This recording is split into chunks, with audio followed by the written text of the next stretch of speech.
Hey everyone, John Henry here from SSFTG. Today we're going to be taking a look at a question from one of the comments. Shout out to Mayank Jain for the request. Great question.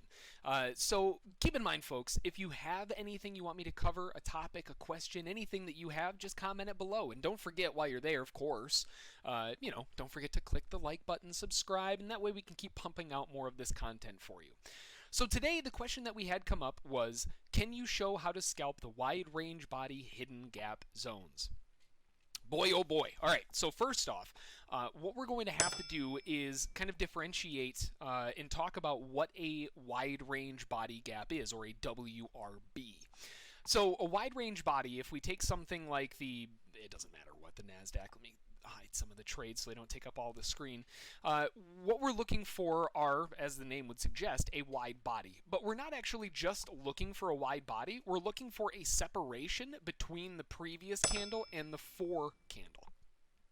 Now, what I mean by that, because that might be a little bit confusing, is you're looking for a 3 candle pattern, and they're usually fairly strong.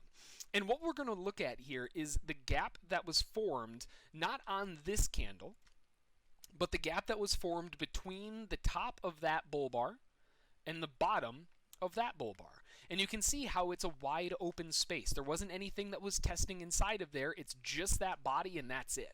That would be considered a wide range, kind of a hidden gap zone. And those zones become very interesting, especially depending on the context that creates them. It can be a signal of a very strong move. It could be a signal of a trap. There's a lot of different things. And as you can see, there's another one back here, right? We're looking at the previous candle's low, or high, whichever way you're going, to the previous candle's high or low. This bear bar right there formed a 3-pattern WRB gap. Now that zone, then projecting forward, becomes an area of interest. And you can see that was a battle zone for quite a while. So how do we use this information? Wide range body gap zones, really all that's really coming into them and creating them in the first place is just a huge amount of volume, right? That's all it is. When a market goes from sideways to breakout, like in a stop run or something like that, you get these gigantic bodies and candles. And it's because of the lack of liquidity. When so many people are getting stopped out of a move, there's not enough contracts to give to them at a certain price. So it has to keep creeping until it finally gets everybody filled. And then you get a stop run. Right? That's usually where some of the better gap areas are, and that's what makes them so important. Because when you're tracking those areas that are breaking out of a zone, like right here is an example, right? That's a very nice WRB gapping zone. It was actually followed up by another one right there. So those are going to be areas of interest when the market comes back. There's actually another one right there. When the market comes back down into those areas, it's sort of, you can kind of think of it like filling in a void. The markets don't like having voids. And what I mean by a void in this case is filling orders. That's what the job of a market is to execute orders. It doesn't care about who you are, who they are, who I am, who anybody is. Its job is to fill orders. That's all it does, right? Well, right here, there's a bunch of orders that kind of got left in the open. We gapped away from them, and the markets don't like that. They like coming back to those areas to try to fill them in. So we can use this in a couple different ways. When there are open gapping, that's excellent English. When there's open gapping going on here between the candles, that can give you a projected area of interest for the market to reach out to. So what I mean by that is right here, we have that nice little candle gap right inside there. What we can do then is we can actually take a measurement from the low to the bottom of that gap, right? The bottom of the gap in the sense of right there where the bottom of that 3rd candle in the formation is. That's the lowest point that it was after we have the gapping, right? And we can take this measurement and we can actually project this forward where we expect price to go as a target. It's an objective.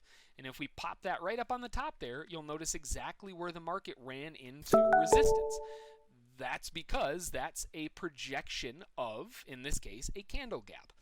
Now, not only do candles gap, but you also have swing gapping, right? Swing gaps are another one that you can utilize as a measuring tool. Right here, we have a previous swing high, and right here, we have a previous swing low, and there's nothing in between, right? All it is just a wide open area.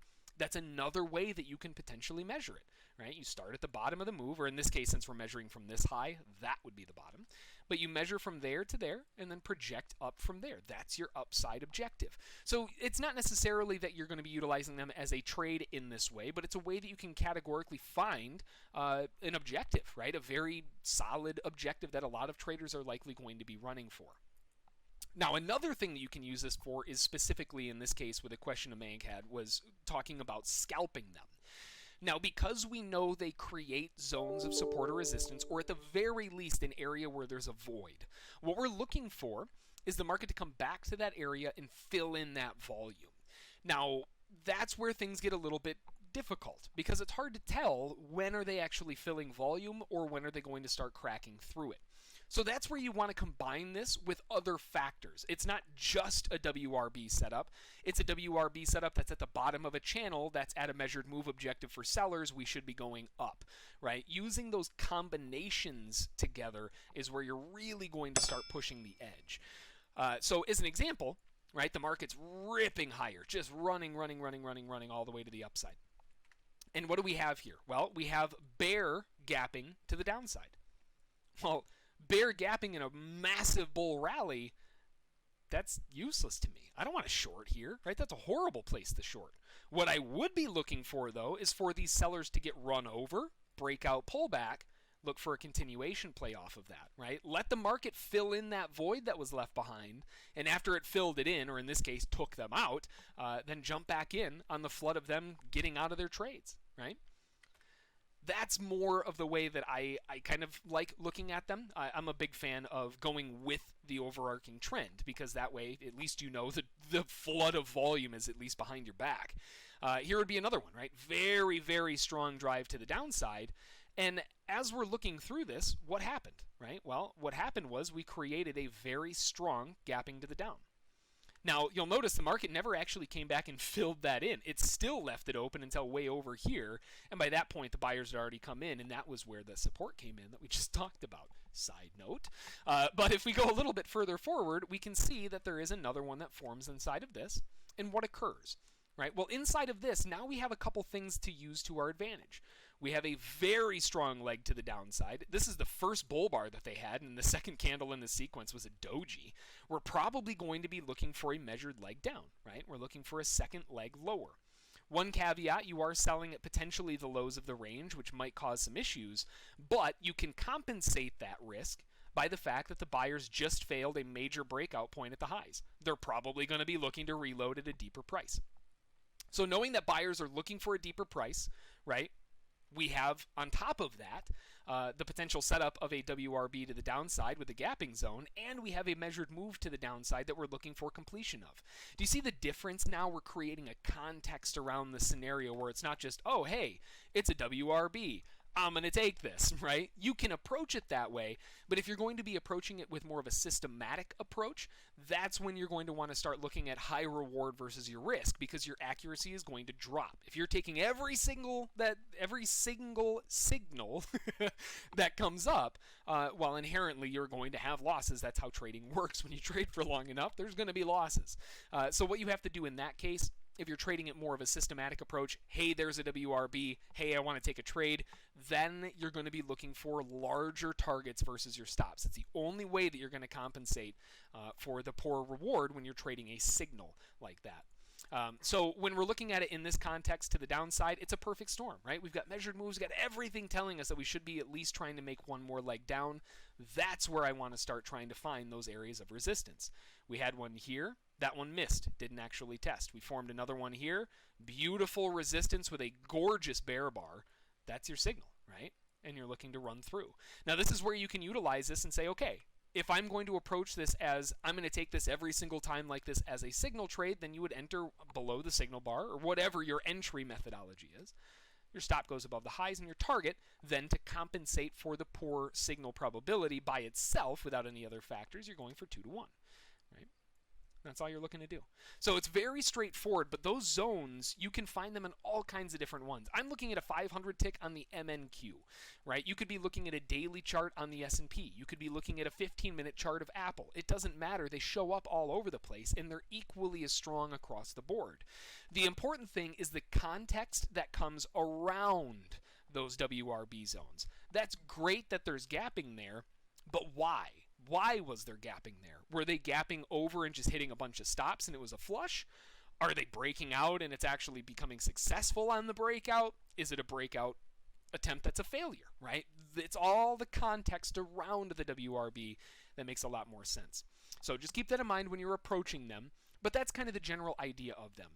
Very straightforward. There's not really a whole lot to it. But the one thing that I love about them the most, more than anything else, if I'm talking personally, I love using them for measurements. I love using them to find objectives. I love using swing gaps and candle gaps and all of those to find those big objectives where the market's going to want to go. Because very often, like 8 out of 10 times, when you find one of those, the market hits it and it's like hitting a brick wall. It just stops dead in its tracks. And that way you can use that as a semi-filter, where if you've already achieved one of those objectives and it's setting up a long signal, I might want to skip that one. We've already hit a big objective. So you can use it in a lot of different ways. If you have any other questions, though, or like I said when we first started the video, if you have any comments, topics, anything that you want me to cover for them, just throw them down in the comments and we'll cover them from there. But otherwise, if you have any questions, shoot me an email, jhb@ssftg.com. Until the next one, have a good one. Don't forget to like, subscribe, favorite, and all that fun stuff, and we'll see you in the next one. Thanks.